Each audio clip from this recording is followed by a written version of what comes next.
Hi, and welcome to Across the Desk. This week, we're going to do part 3 in a series of episodes I've been doing on the Oklahoma Republican Party platform, and this week's episode is all about their section on education.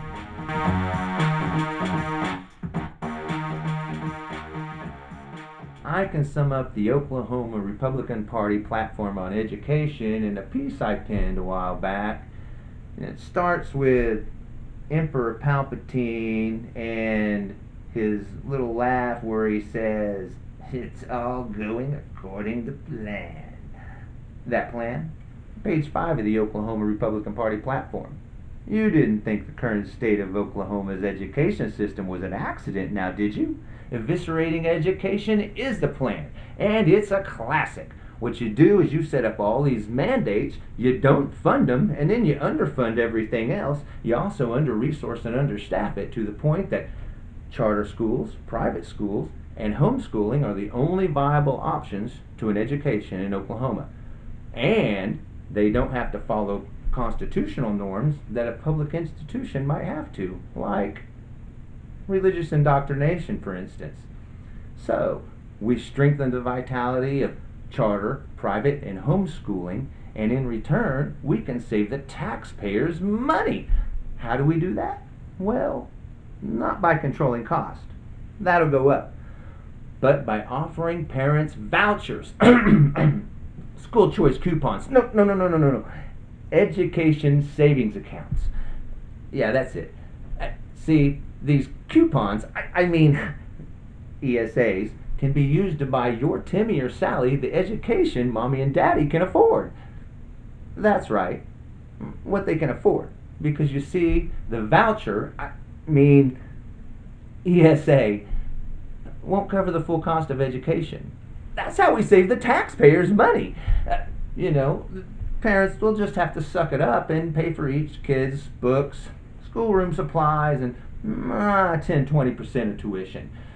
Timmy wants to play football? Well, maybe you can finance that.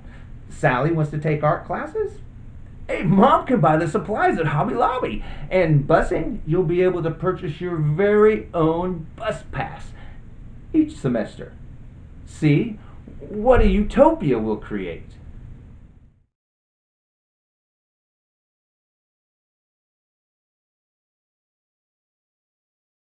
They go on in this little preamble about teaching our students about its godly heritage and how we're leaving it up to Almighty God for this instruction, which makes it sound like, man, they were really pushing for this religious private school stuff to teach every kid.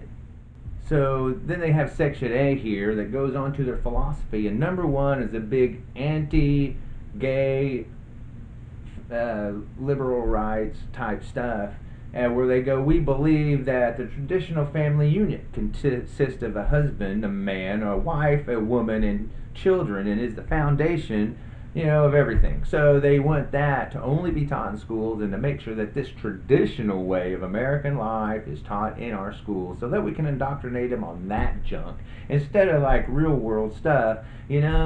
Homosexuality isn't anything new, and I'm pretty sure it's not new here in the United States. It's always been happening.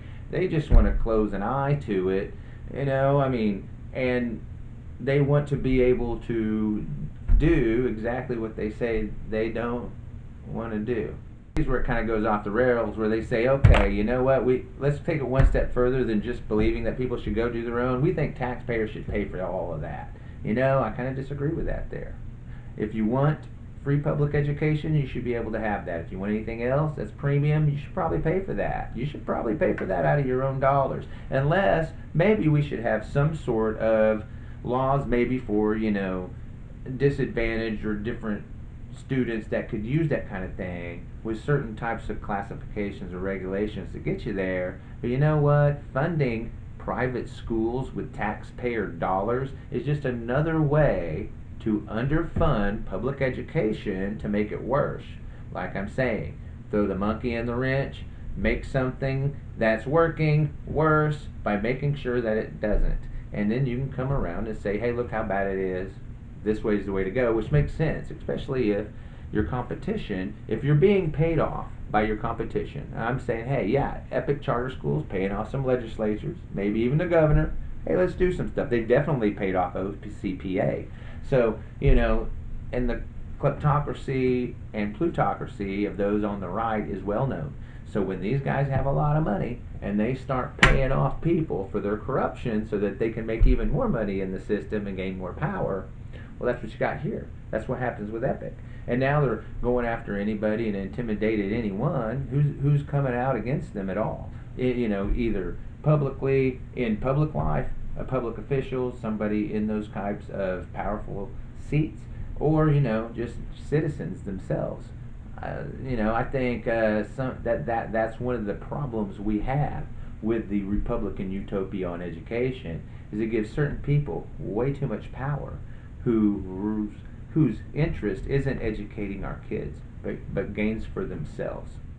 Some of the other stuff they believe in is they talk about the right to wear religious displays and symbols of staff and students, and I don't think they really believe that for everyone. That's just how this is. It's probably only Christian ones, maybe some Jewish ones, but even there's some people on the right who don't like that either. But definitely not Islamic. How about the crescent and star? Would you see that anywhere? Probably not. And these would probably be the first guys to jump up, get red in the face, and rail against it if it appeared in our public schools. Now the next thing is, being able to pledge allegiance to the flag and make sure that you say in God, under God, in the Pledge of Allegiance every time they say it in the morning. It's got to be said every morning. That in God part's important. It's important to the Republicans that every student, no matter denomination or their background, upbringing, or anything, that they say that they indoctrinate our kids to say under God in the Pledge of Allegiance, and that there's an American flag in every classroom. This is very important to Republicans, especially the ones in this state. Now they have a whole section on what they support. Of course, you know what? Number one, what they support a free market education system. You know what that is, right? Free market education. Private schools, privately owned and held schools, under no public jurisdiction, under no public control, or under any public oversight. Totally privatized, total put in, I've seen this word before. I've seen a definition that meets this, where we intertwine business and state, and where a government is controlled by the intertwining of state and government. I wonder what word that was. I saw that and where I saw it in. I wonder. Anyway, they believe this. They believe it totally. Number 4 here, totally hilarious, because they don't follow themselves.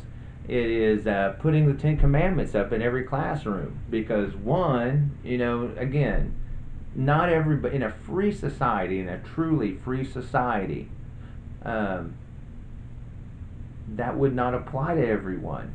See, it doesn't apply to everybody. And not only that, most of the things that are in it are unconstitutional. It has been pointed out before. So it's a slap in the face. And not only that, it's not something that they practice themselves. This is another bit of conservative, cookie cutter ideals and indoctrination that they want to put upon our kids.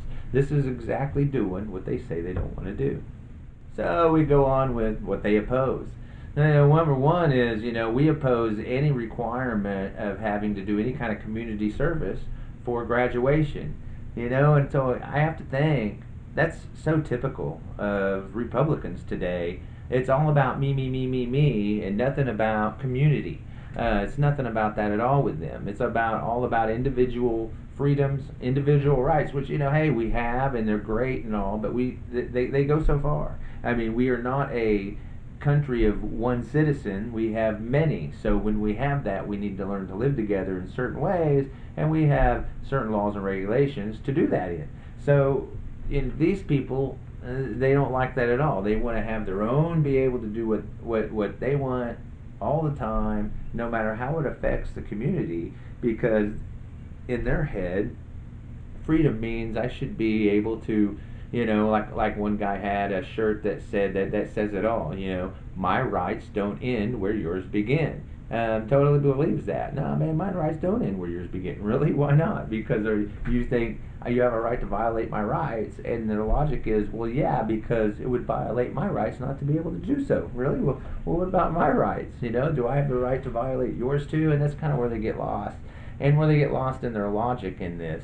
So basically, yeah, they don't want to have any students do any kind of community service or have to do anything, communal need wise, that might be actually a good thing and some kind of character building deal, which, again, they're against. So then, we go on with one of the other things that they don't like is, these standardized testing. So they don't want national standardized tests, and I can kind of understand that too. Sometimes it's good to get a national assessment of where everybody is, and I understand that for a statistical point of view. But for any kind of assessment or to tell how a school is doing, no. But sometimes national tests can be useful for larger demographics and statistics. But most of it's controlled at the local level anyway. So maybe they probably have a point there.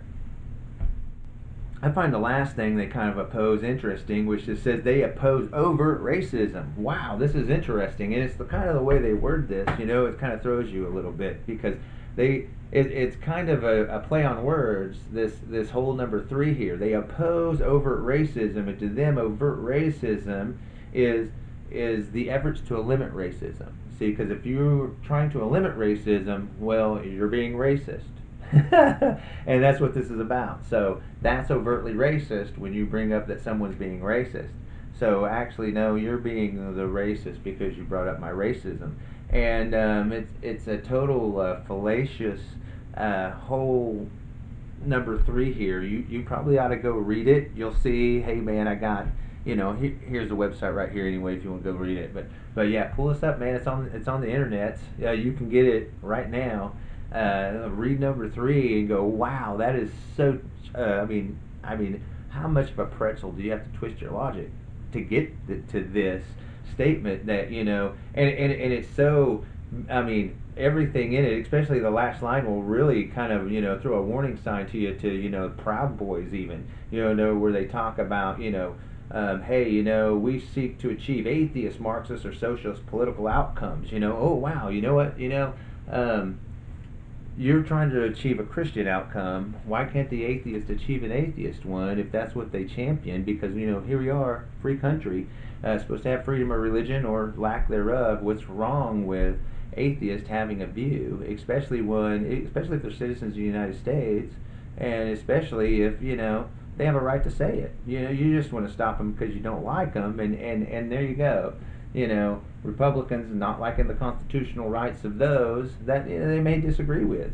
So they love their own rights. They just can't stand the others, and that's the solid truth when it comes to dealing with them. So here you go. Overt racism, and here you go. Here's the crazy stuff that you read into it. The institutions and honor given to men motivated by. Here you go. Motives are socialist political outcomes by ending the recognition of, instruction in, or honor given to men motivated by Judeo-Christian ethics who made great contributions to the development of traditional Western civilization. So that last sentence there is a big nod to groups like the Proud Boys right here in the Oklahoma Republican Party platform. Right here, you got a big nod to extremist groups like that with the people that are running the Oklahoma Republican Party. We go into what they believe. One thing is they believe is, they want to believe that we believe the heritage of the United States of America should be taught and tested in public schools to include representative government, because I've got to remember here in the preamble, they were against anything saying that America is a democracy. They totally hate democracy. Republicans in Oklahoma, the Oklahoma Republican Party, hates democracy. They say it in their platform more than one time. It says it right here, read it in the preamble of their education platform, the last sentence, hey, anything that says in education that the United States of America is a democracy has to be exterminated out of it, because we're not a democracy. They hate that stuff.